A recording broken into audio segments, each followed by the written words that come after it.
so, I mean, the title, I guess, is kind of provocative, all right? And so, I decided to concentrate on this topic because I think this is something that we're very reluctant to give a name to, but I think it exists. Because I think there is such a thing as anti-Catholicism in Ireland, and hopefully I will have convinced you by the end of the talk that this is real. As I go along, I'll make a distinction between what I consider to be fair and unfair criticism. And when unfair criticism accumulates to such an extent that you've got to think this is motivated by basic hostility to Catholicism, or indeed to Christianity. So that's the traditional form, okay, which we're all familiar with, I wish we used to be. And we were very quick to name it as anti-Catholicism, so it would come in a kind of sectarian form, and we'd recognise it very quickly, and also it didn't attempt to disguise itself. So I mean, literally we'd put up banners like no popery, all right, or associate the Pope with the Antichrist. This is the kind of imagery and metaphors that we used. So, I mean, has anti-Catholicism gone away because sectarianism has faded, or has it in fact taken on new forms and new guises? And I believe to some extent the answer is yes to that. So, how do we recognise anti-Catholicism? Well, in the present time, and this is completely understandable and defensible, minority groups receive a lot of protection. And they receive a lot of protection from criticism because of their vulnerable status within society. All right, so for example, Islam, women historically, gay people, and so on, minority races. And so, when it comes to these groups, if criticism comes their way, we check to see, is this motivated by sexism? Is it motivated by racism? Is it motivated by Islamophobia, and so on? So we're reluctant to see these groups criticised in case that is the motivation for the criticism. And it's an understandable thing to do, given the fact that many of these groups have been disempowered and have been oppressed. Now there comes a point at which this goes too far and it attempts to crush fair and proper debate. But the sensitivities around it are understandable for historical reasons. Now the question is it possible that prejudice can exist against Christianity, against Catholicism, against groups that are not historically minority groups? I mean, it's clearly the case now that Catholics are in a minority in the country, because only a minority of people would now go to Mass each week, for example. It's about 30%. And we saw the result of the referendum last year, even though quite a lot of Catholics, including Mass-going Catholics, voted yes. So clearly, in objective terms, Catholics are now a minority in the country, but they're not seen as such because historically that was not the case. Okay, historically, Catholicism was a dominant idea, and Catholics were a dominant group within society, certainly from the time of independence, politically dominant from about 1922 and for several decades after that. So it still seems to be hard in our imagination, given that history and that recent history, to conceive of Catholics as a minority, and therefore they don't tend to be offered the same protection from criticism as the various minority groups I've just mentioned. So again, are we slow to recognise when a lot of the criticism verges into, frankly, prejudice? So we've obviously got to distinguish, and this is the same, by the way, when we come to any group, whether they be a minority group or a perceived or actual majority group, between fair and unfair criticism. So I suppose the way I would judge whether a particular attitude has become simply one of underlying hostility to the thing that has been criticised, I suppose I would do it this way. Are the criticism and the attacks constant and pretty unrelenting? All right? Do we tend to put the worst possible interpretation on the things that are done by this group? All right? So it's a question of, we're not going to give you the benefit of the doubt. We're going to put the worst interpretation of the things that you do. How is your history judged? Is it only the dark chapters in your history that tend to get highlighted, and the kind of positive chapters in your history don't get highlighted? or get forgotten about, or even the positive ones. So for example, I'll get into this a bit later, the history of religious orders, when you point out, well, there's a positive side to this as well. So all these hospitals and schools that were run, the critics will say this was simply an attempt to seize control of society. Okay, so this wasn't actually motivated by altruism. There was an underlying motivation of control there. So even when you're trying to advance the positive legacy, you see that it's still viewed through an extremely negative kind of interpretive framework. And I think it becomes kind of unmistakable and undeniable that your attitude is motivated by an underlying hostility if you wish this organisation to essentially vanish or diminish so much in size and influence that it has effectively vanished. So we're very quick to see, for example, when someone's anti-Irish. So recently the Irish ambassador to Britain, he saw an article in The Spectator that referred to Little Leo. This is in the context of Brexit. So he wrote a letter, I think it was to The Spectator, and I think it was reported in the Irish Times, where he said, this is anti-Irish, because he told us to be snide towards the Irish. So there's we're fast to recognise when a sentiment might be motivated by an underlying hostility to Ireland and the Irish and the interests of Ireland. If you consider attitude towards Britain, so obviously given our history, a lot of criticism of the British legacy here is fair.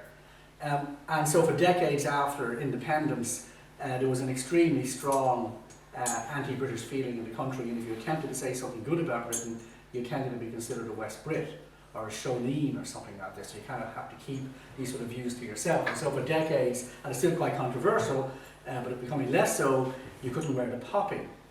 And obviously, veterans from Ireland who had fought in the British Army in both wars had to kind of keep their heads down because they were fighting for the ancestral enemy.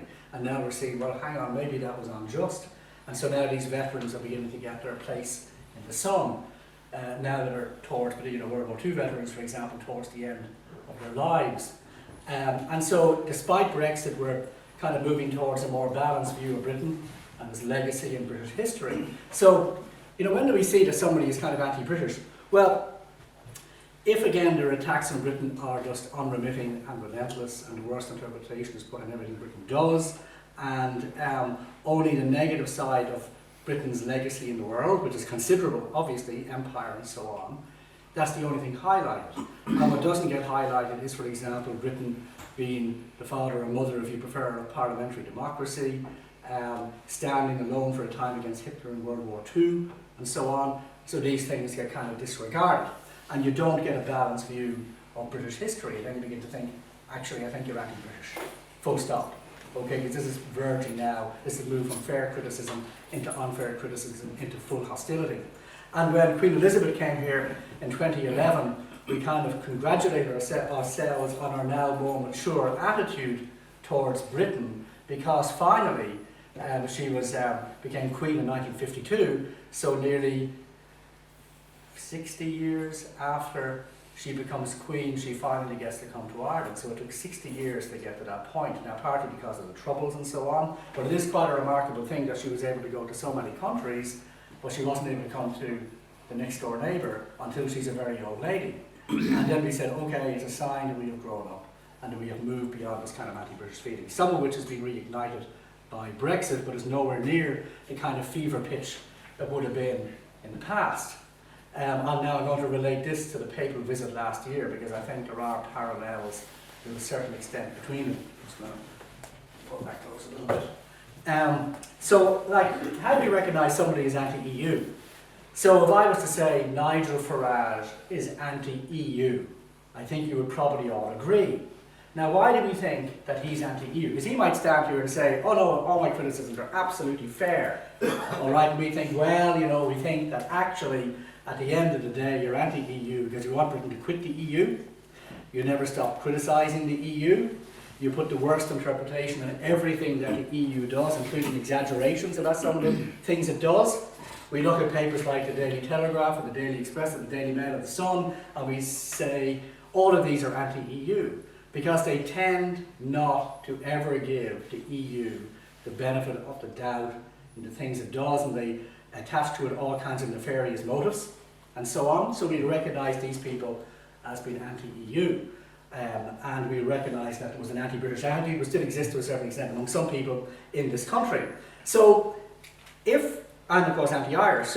But if we're prepared to recognise that you can be anti-Irish and anti-British and anti-EU, then we have to logically be prepared to accept that sometimes there is such a thing as anti-Catholicism. Because the same attitudes that I'm saying allow us to identify when somebody is anti-Irish or anti-British or anti-EU exist in respect of Catholicism. So again, unrelenting criticism, okay, and it verges from fair to unfair criticism. You wish ill of this organisation. You put the worst interpretation on everything this organisation does, and you concentrate only on the negative side of the legacy, and even when you highlight the positive side, it is still nefarious motives that are attached to the seemingly positive things which the Catholic Church has done through history. So I think if this is the kind of the way we have of understanding when somebody is anti a particular organisation or society or religion or nation, then we've got to accept that the same attitude can exist towards Catholicism. So I think a good way to kind of look at this is to focus in on the scandals, because obviously a huge amount of the criticism that has come the Church's way is because of the scandals. And a huge amount of the criticism that has come the Church's way is absolutely fair. And that the outrage that an awful lot of people, including practicing Catholics, have felt towards certainly the institutional Church because of the scandals is absolutely fair and understandable. So the issues at stake, so I want to spend a little bit of time examining this. So what are the issues at stake in the scandals? And what allows us to expand our understanding. So what was their extent, that is, how common were they? And so a big part of the debate was who was accountable. And so we decided, rightly, that often it was the religious superiors of either the order or the bishops accountable, because you knew about them and you didn't do anything. Or you moved the priest from parish to parish, or you moved a member of an order out of the institution where they had committed their crimes, and you moved them elsewhere. So you covered it up. So bishops and the religious superiors, you're accountable because you didn't do the right thing. And so disgust falls rightly upon the institution. In terms of their extent, by the way, the biggest study I've come across was something conducted on behalf of the American bishops by the John Jay School in America. And so it examined the files of 100,000 priests and diocesan priests in the period 1950 until 2002, and then it updated it till 2010. And so basically 4% of priests in that time had at least one accusation of some kind of sexual abuse of children, defined as minors, so 18 and under, made against them. And that figure of 4% is actually, seems to be replicated pretty much in this country. So when reports have come out about Ferns Diocese, or Cloyne Diocese, or Dublin Diocese, or whatever, that figure of 4, 5, 6% keeps coming back. And the other thing that keeps replicating, and you can almost actually, before these reports come out, almost predict with scientific precision what they're going to show. So they're going to show this figure of 4, 5, 6% of priests accused, which is obviously 4, 5, 6% too many. It's going to show a pattern of cover-up for a particular part of the period. And it's also going to show that the vast majority of the abuse incidents happened in the 1970s and 1980s. And by the way, this John Jay study in America found that the peak period, for whatever reason, 40%, so it looked at a 52-year period initially, and a 6-year time frame within that 52 years, 1975 to about 1981, accounted for 40% of all the cases. That's kind of weird. So a period that essentially was 10% of the total period accounted for 40% of all the allegations. It was kind of remarkable. So obviously justice for those abused is a huge issue, so not just financial compensation, but that those who perpetrated the abuse and those who covered up get in some way punished. Prison, resignation, whatever the case may be. Now, a very important question in respect of the theme of this talk. Is the nature of the Church and Catholicism itself somehow to blame? All right, so a lot of the commentary around this issue has focused on matters like priestly celibacy. So priestly celibacy is to blame because this leads to sexual repression, which in some way increases the odds of a child being abused by a cleric. All right, the male-only nature of the priesthood. These priests are not coming out of families of their own. Obviously, all priests come out of families. And then also the hierarchical nature of the Catholic Church and its governing structure. So these things are somehow responsible for the extent of abuse within the church and the extent of the cover-ups as well. Now, if you're going to make these claims, and they were incredibly commonly made in the debates, because I was in so many of the debates down the years about these scandals, and these issues kept coming up. But if you want to press the claim that celibacy is to blame, the male-only priesthood is to blame, and the hierarchical nature of the church is to blame, then you have got to actually come up with quite a lot of evidence. So you've got to show that the incidence of abuse in the church is, for example, higher than in institutions where you don't have a clerical, celibate, male-only, hierarchical structure. And so compared to schools, compared to children's homes not run by the church, all right, compared with scouting organisations and so on. So you've got to show that the incidence of abuse by, celibate Catholic priests is higher than the incidence of abuse in other organisations where adults have trusted access to children. And there is no evidence for this whatsoever. The Dutch did a big study of institutions in its country which were run by a whole plethora of different churches and secular organisations, and have found no difference in abuse levels. It was horribly high everywhere. But if you see people insisting that actually it's the nature of Catholicism itself, some of its teachings and practices, and these are driving up the incidence of abuse and making it more likely that there will be a cover-up. And if this is insisted upon, and the celibate priesthood is demonised because of that, well then you've actually got to query, well, what's really going on here? And can you actually stand that up? And why you're insisting so strongly that it is something to do with the nature of Catholicism itself that is to blame here. Okay? So, just refer to all of those things.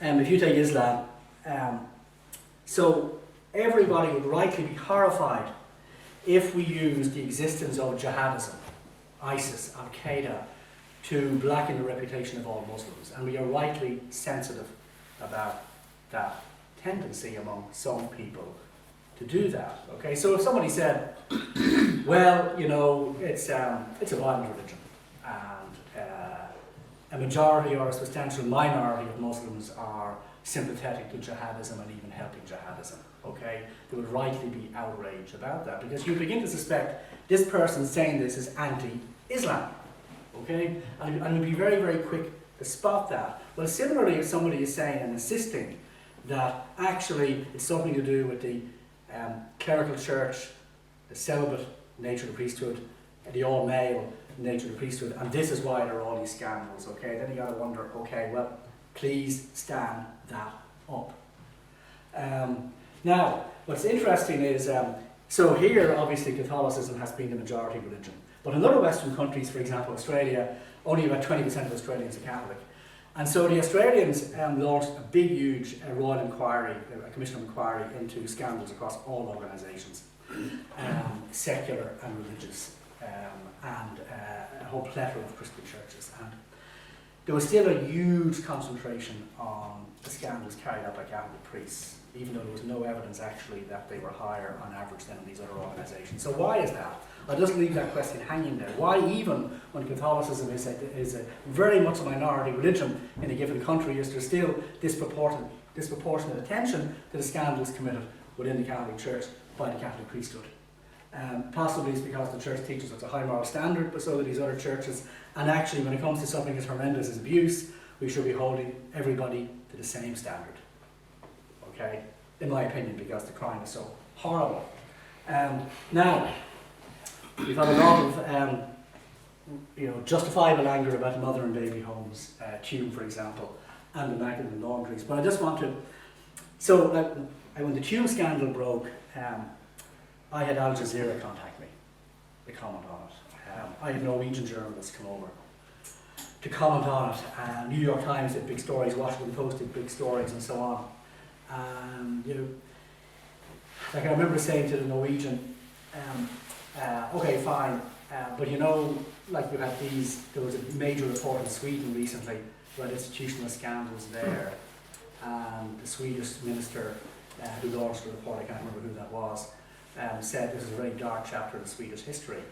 And this Norwegian journalist knew absolutely nothing about that, but he knew all about the two mother and baby homes. You're kind of wondering why the focus. So I think personally, some of the focus is because we were a very Catholic country and we were a very dark place, goes the narrative. In some ways that's true, in some ways it's not true.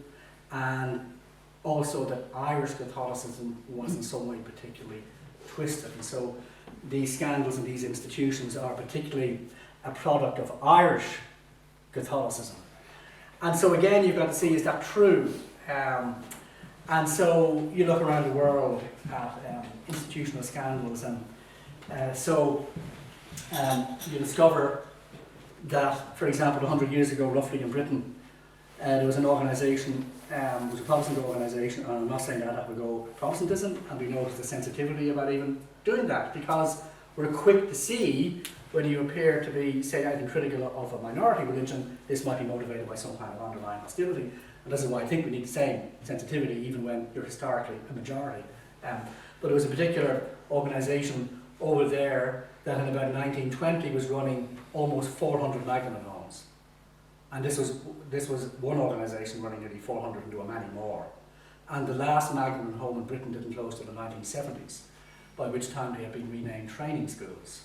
All right, and they were actually training schools by then, but nobody knows about this, including in Britain. They just know nothing. They know about Magdalene homes here. Like the Magdalene Sisters, the movie, was set in Ireland. The director is Scottish, but he set it in Ireland, even though there was Magdalene homes in Scotland, and many were not run by the Catholic Church. And there was a whole network of mother and baby homes in Britain as well, and only 12% of them were run by the Catholic Church. And they had adoption scandals.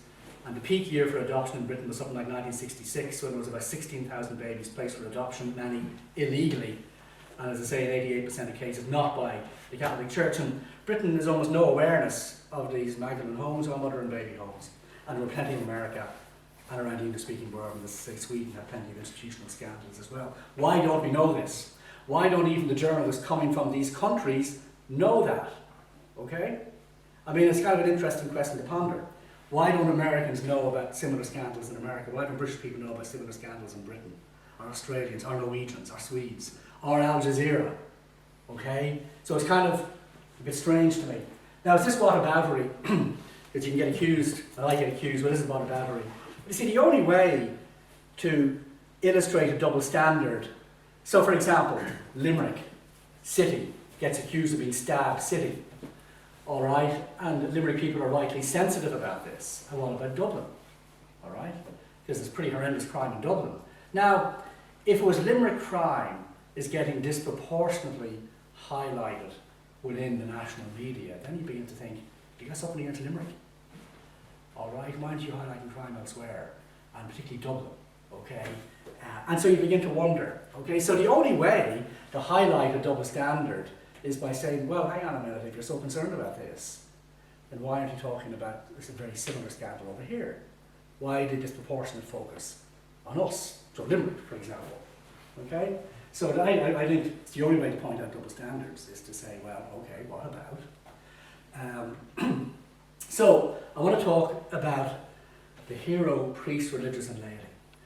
So the poor old Sisters of Charity have been back in the news because of the relocation of the National Maternity Hospital from its current site on Holles Street to the St. Vincent's Hospital campus in Blackrock in Dublin, which is of course owned by the Sisters of Charity. So they're handing this over to an independent trust. But the land is still their land, and they're allowing the hospital to be rebuilt there without any cost in terms of the land. But they're still getting slammed, okay? So even though they're actually effectively making a gift, the people of Ireland are still getting slammed because, well, the Vatican finally has to approve of this new use of its land, because obviously in this new National Maternity Hospital, like on Holles Street, abortions are taking place, which is slightly against Catholic teaching. So it's a bit of a problem that abortions will be taking place on land owned by a Catholic religious order, so we have to see what the Vatican decides to do. You know, canonically, civilly, under those laws, what's the story? I don't know. But the Sisters of Charity, anyway, are getting absolutely slammed. And I've written a bit about this and spoken a bit about this, because this thing first erupted a couple of years ago and it's come back into the news in the last few days. And you look at the Sisters of Charity, and so it was Mother Mary Aikenhead, right, who founded them, and it was in about 1832 or 5 or thereabouts. So she founds the first St. Vincent's Hospital, which was on St. Stephen's Green.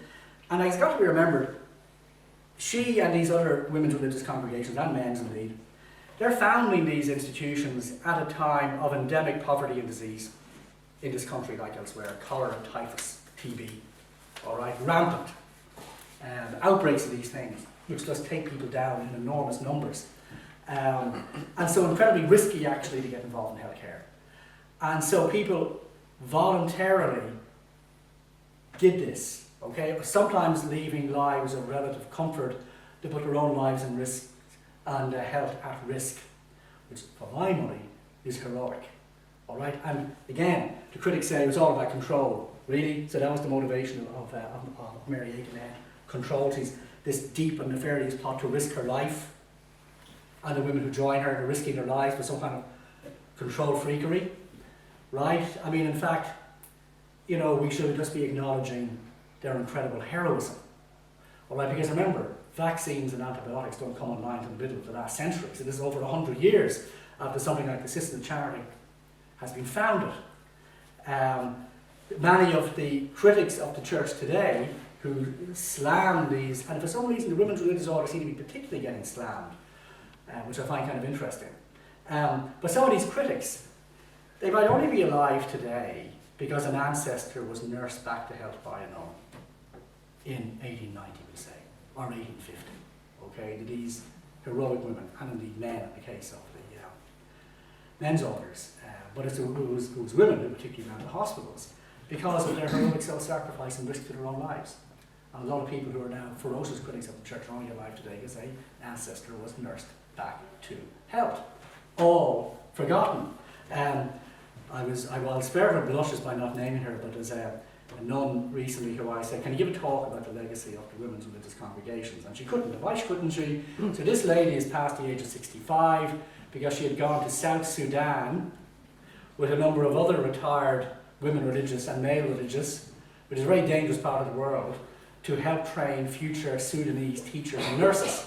Okay? I'm not worthy to untie their sandals. Okay? These are retired, you know, over 65, they'll be retired if they were working for most organisations, and they go out to South Sudan to do this. And that's happening today with almost no credit. So you got to give the full picture. You know, you've got to talk about the heroic things that these people did, including lay people. Nano Nagel presentation, sisters. I think she ended up with TB. She, of course, sets up a giant education system. And what's also interesting, by the way, is so something that can become so familiar we don't see it anymore. So if you go back through history, now just rack your brains here for a moment, because maybe I'm wrong here. I've been asking this on social media as well.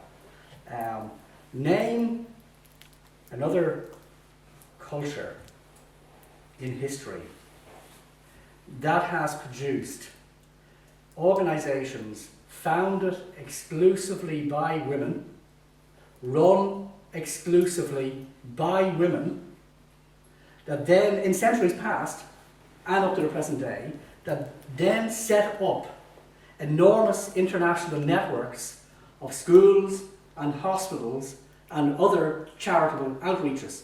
Now just think, name another part of the world, another culture that gave rise to something as amazing as these organisations.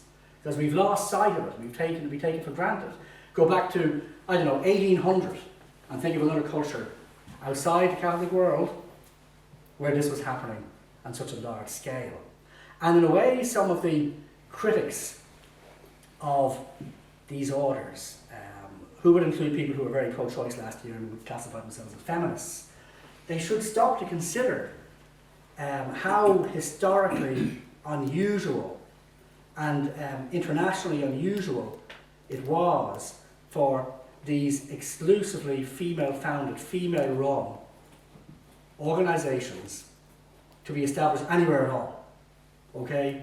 And to run these organisations, which were so huge and so phenomenal, and to set up these schools and hospitals practically everywhere, okay, and provide health and education to countless millions of people down the centuries. And actually, it is kind of, again, a feminist kind of take it as proof. This proves our point. Women can do anything, okay? And if you just let them at it. Well, right now they will say, of course, answerable to bishops, which is of course true. But they've still got to come up with something in history that's equivalent to the Catholic women's religious orders. And I can't think of anything. There's people here who are highly educated, and maybe you'll be able to think of something elsewhere in the world in history equivalent to them, but I can't think of anything to them. And actually, again, what feminists will rightly say is women need to be freed from a certain amount of childcare in order to, advance far in terms of their careers and in the world. And of course, women's congregations said, okay, we're going to get together voluntarily, and we're not going to have families of our own, so we can dedicate ourselves fully to this. Because obviously if you have families of your own, then that is going to take up an awful lot of your time, and therefore we can devote ourselves full time to this. And they did, and they set up these incredible organisations that we completely take for granted because they're right under our nose and we're so familiar with them. But actually in historical terms and in cultural terms, they are phenomenal. Frank Duff is a layman. Okay, so the mother and baby homes, a lot of what went on was obviously indefensible. Magdalene Homes, a lot of what went on was obviously indefensible. So Frank Duff looks at out of wedlock births. So he has a completely different approach. He says, I'm going to help those mothers to stay together with their children. This is starting in the 1930s. And this is completely contrary to the social norms of the time. And he helps down the decades about 3,000 women, single women, to stay with their children. Okay? And again, that's kind of extraordinary. And he's an almost forgotten figure at this stage. So, in terms of a positive legacy, we got to factor all that, that in.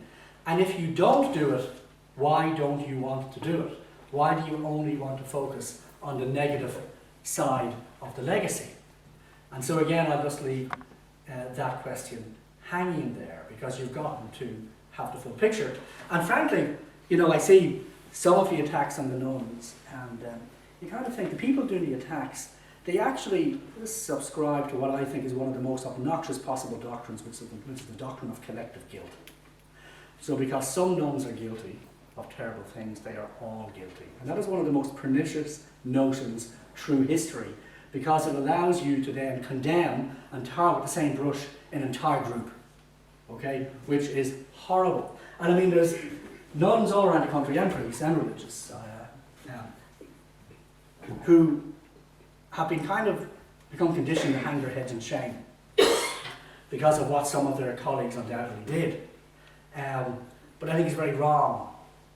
Some of these elderly men and women should be kind of forced to do that, given the sheer heroism that is to be found, which you don't even notice anymore because it is so common among you. And I say even today, these women and men in their retirement go off to a dangerous place like South Sudan to train future nurses and teachers in that country. So now the papal visit, and I'll refer back to Queen Elizabeth's visit in a moment. So when Queen Elizabeth comes, we say, okay, Simon, we've grown up and got past our anti-English fever.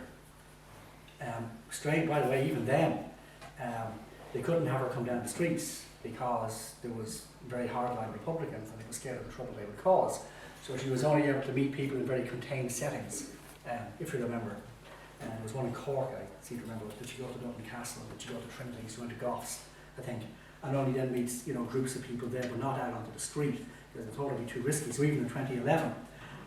But anyway, the general attitude of the media, I remember, was it would be very unwelcoming and very unfashionable and very immature to to bring up the negative side of the British legacy here.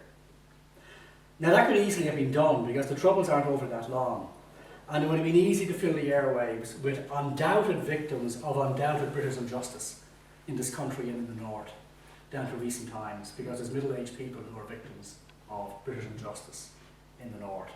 And you could have filled the airwaves with, as I say, the undoubted victims of undoubted British injustice, but we decided not to do that because we wanted to make sure we welcome to show that we had grown up as a nation. Now, over comes the Pope, and this is Pope Francis, okay? So he tends to get a good press. So here's what I naively assume. So post-referendum, so that took place May last year, the Pope comes over in August. And I'm thinking, well, okay, so you've had a huge victory, so it's time to be magnanimous. Okay, but no, not a bit of it. Far from it. So we had headlines about, literally, there will be possible outbreaks of disease in Phoenix Park, because you have all these people together and there could be an outbreak of disease in Phoenix Park. Do we say this about huge rock concerts? Okay, where you get tens of thousands? Do we worry about possible outbreaks of disease? We had headlines about temporary morgues. Okay, huge number of people here, some people might die, which statistically of course is the case. So people are being horrified, oh, disease. I get a disease, I might die. Huge numbers of stories about the long and arduous journey to get to Phoenix Park. You would think that they had to reach deepest Nepal or something from Ireland and climb one of the mountains of the Himalayas, the way they were going on. And this seemed to percolate down, by the way, because I mean, I heard priests in parishes saying, now be very careful, it's going to be a very long walk, and we're going to take hours to get to and from. And so there was this kind of dampening down going on the whole time. And of course the scandals were hugely back in the news again. So happened that a report had come out in America called the Pennsylvania Report, which allowed it to come back into the headlines, and it was August, which is always a quiet news month. But there was this huge atmosphere of negativity and hostility building up around it. And so I mentioned the huge contrast with the Queen's visit in 2011 and how, you know, we weren't allowing past British injustice here to be an issue. One cardinal, not Irish, remarked to me that any other papal visit he had been on, and this goes back to the days of John Paul and Benedict as well, he said even when there was negativity beforehand, there would the atmosphere would almost always change as soon as the Pope set foot in the country. So he was thinking back, for example, to one of the visits by, I think it was Benedict to Australia, and also Benedict, of course, to Britain in 2010. So there was actually demonstrations in Britain against Benedict organised by people like Richard Dawkins, the atheist. There was even demands the Pope be arrested when he sets foot in British soil. But as soon as he arrived in Britain, he arrives in Scotland and he goes to Holyrood Palace and meets Queen Elizabeth, the whole atmosphere changed. And all the media coverage became incredibly positive. And that feeling of positivity finally managed to work his way into the Irish media. And even the Irish media got kind of positive about Pope Benedict's visit to Britain. So the negativity very quickly translated into positivity. But that did not really happen when Pope Francis was here. You never got that feel-good factor to anything like the same extent. Now, it's my own personal opinion that the Pope, and it could have been any Pope, came here about 30 years too soon. I mean, it's kind of a weird thing to say because it's been 40 years virtually since the last one. But you see, look how long it took Queen Elizabeth to get to Ireland. So actually, the previous monarch in Ireland had been Edward VII, I think, which was like 100 years before. So it took around 100 years for a reigning British monarch to get to Ireland. Because we were already independent in 1922, we wanted to assert our independence, we were still very angry at Britain for understandable reasons. There are understandable reasons why there's a lot of anger at the institutional church, certainly, because remember, there's fair criticism. I'm not saying there's not fair criticism, I'm not saying there's not justifiable anger, but so even though 40 years had passed since the previous papal visit, remember, after his visit, it was kind of the 1990s, from the mid-90s on, the scandals particularly began to erupt into the public mind. And so the anger bubbles to the surface. And so Pope Francis comes here, and it could have been Pope Xavier, I mean, it could have been Pope George or Pope Patrick, whoever it may have been. The scandals were still very fresh in the mind. So again, a reigning British monarch could not come to Ireland while there was still too much anger at Britain. And if, I mean, let's say she had come to Ireland in 1962, so she's 10 years on the throne, we're 40 years independent. I think the main concern of our politicians in 1962 would have been to show we're not desperate. You're welcome, but realise we're fully independent of you now. And there would have been all kinds of subtle and not so subtle digs going in to show that we're independent now, and we're not a bunch of West Brits. Okay, and I think there was a certain element of that going on when Francis was here last year. So, you know, political comments to him were, well, you know, at the end of the day, we're now from under your shadow. So I think actually a few more decades should have passed. And you see, again, if Queen Elizabeth had come here in 1962, she would have been expected to apologise for British injustice here. That would have been expected. She didn't do that. She just talked about unfortunate chapters in our mutual history. Okay, there was no apology. We didn't expect one. So I think she should have had an apology from Pope Francis, by the way. I'm not saying there shouldn't have been one, but I think he probably came here too soon. The atmosphere was still too bad.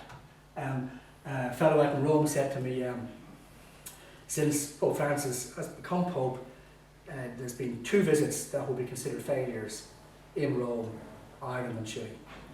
Because Chile was a bad one as well, again, because of scandals. So there was a poll done in 2011, and basically 22% of people agreed with the statement, I want the Catholic Church to disappear from Irish society completely.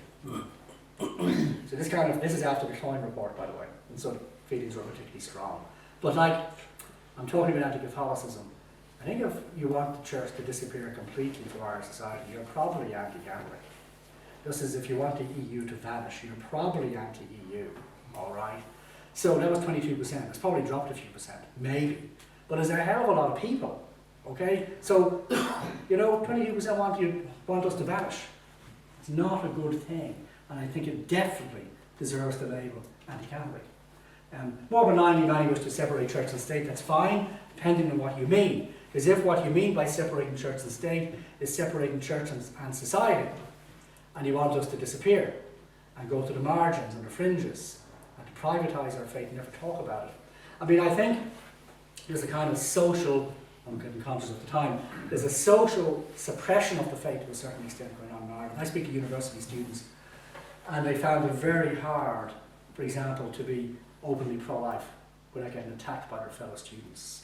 And I've heard of student societies that have found it hard to get going in some of the newer colleges. There's no platforming going on and cancelling of speakers because, well, that person has traditional Christian views. I was in UCD recently at a debate about euthanasia, and one of the student papers tried to have me banned from coming into the university to take part in that debate because I've got traditional Catholic views. And then the students telling me, we can't open our mouth here, or if we do, we're going to get attacked. Because we saw it happen to Katie Askell, who was the president of the Students' Union there, and because she's overtly pro-life, she was essentially purged after the most vicious campaign against her, where the most incredibly vile language was used against her regularly, constantly, unremittingly on social media. I mean, I hope that within Catholic third level institutions, it's better than that. And I hope that Catholic social, education institutions, including schools, by the way, second level schools, are not engaging in a certain amount of self-suppression of their faith, because that would be a horrendous thing. I've spoken to teachers in secondary schools who have said, the teachers coming into the staff room with repeal badges. And I wore a kind of, vote no badge or keep the 8 badge one day, and I got attacked. Yeah. I've heard about schoolgirls and schoolboys who would have been pro-life, and they got slammed by their fellow students in Catholic schools for being pro-life. Now, okay, so we see kind of this social suppression even going on in ostensibly or nominally, officially Catholic institutions, which is a really, really bad thing. I've spoken to lawyers who say, I'd love to have spoken out last year, but I couldn't because I'd lose business. All right, or I've spoken to academics who say I couldn't get involved because then it wouldn't get published and then it wouldn't get tenure. Okay, this is bad. So what's going to happen to Catholic? A handful of Catholic hospitals left in the future, are they going to get suppressed? Will they be allowed to have their own ethos? I mean, it's already been said by the state, Catholic hospitals must perform abortions. Okay, that's really bad. This doesn't happen. There's almost no country in which Catholic hospitals are told you must perform abortions. Faith schools, what's their future? Although they be allowed to have their own ethos, as I just referred, or will their ethos be effectively legally suppressed? Conscience rights of doctors and nurses, okay, who are pro-life.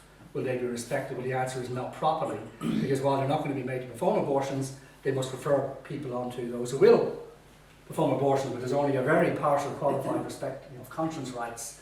Do we want religion to play any role in challenging the new norms of society? And I think the answer basically to that question is no, we don't want our new norms to be challenged. And, you know, Christians, like any group, must be allowed to have a view about the just ordering of society. We're all entitled to this view, or are we entitled to this view, unless our view of justice happens to conform with prevailing norms. So in other words, we're only allowed to play a supportive role, not a properly challenging role to the new orthodoxy. So I'll just finish at this point. I think it was John Kelly, the former TD and professor, who's been quoted to me anyway, saying that it was true. Ireland can really only cope with one idea at a time. All right. And you know, all societies are prone to groupthink. Groupthink was actually officially named in something called the Nyberg Report about the economic crash and what was going on. It was a groupthink that led to this enormous property bubble, and nobody was allowed to question our investment in property. And nobody was allowed to warn this could all end in tears, okay? And economists who did stand up were condemned. So there was a big orthodoxy around the nature of the economic boom at that time, and the property boom, and there wasn't a bubble, and then of course it all ends catastrophically. And then we inflated this huge Catholic bubble after independence, and that also ended in tears, to put it mildly. And do we now have a new kind of secular orthodoxy that will brook no dissent, and sometimes verges into anti-Catholicism? And I think the answer to that question is certainly yes. And actually, the Catholic Church and Christians generally have to play and be willing to play the part of the handful of dissenting economists during the middle of the property bubble by saying, you know what, you might have something wrong here, and if you keep going down this track, it might end badly. So I think actually we need a few more prophet types who will stand up.